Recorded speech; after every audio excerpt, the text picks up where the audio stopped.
Hello everyone, my name is Dr. Kilba. I'm a pediatrician at the Greater Accra Regional Hospital, and I'd like to speak to you today about using antibiotics appropriately, or in other words, not abusing antibiotics.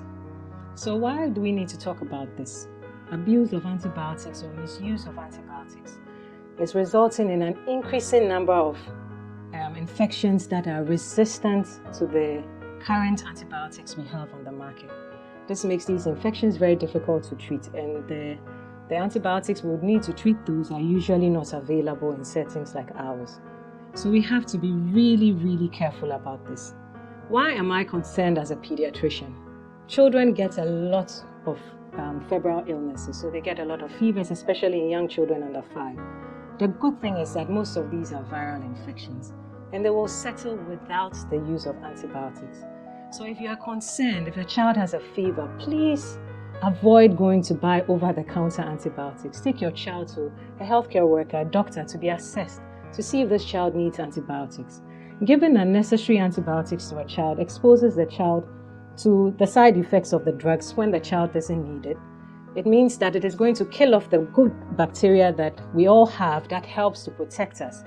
And it's going to then expose this child to more harmful bacteria which survive the treatment with those antibiotics.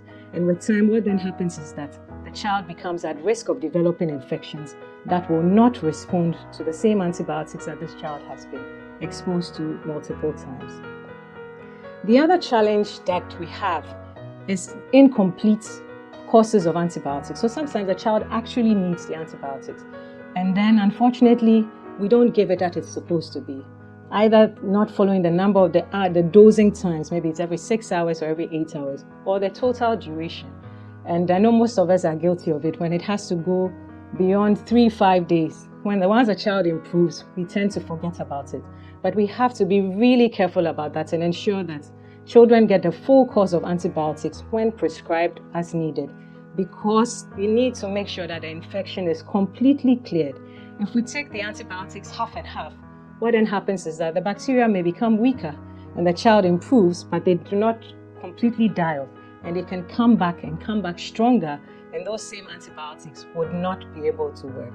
So we all have a role to play. As parents, if your child is unwell, please take the child to the hospital to be assessed. And if the antibiotics are needed, it will be prescribed and you need to give it appropriately. If it's a viral infection, we would reassure you and follow up the child to make sure that the child is improving, so that we avoid giving unnecessary antibiotics. And when we do need antibiotics, that we give it appropriately, so that we protect our children and our community from antibiotic-resistant organisms. Thank you.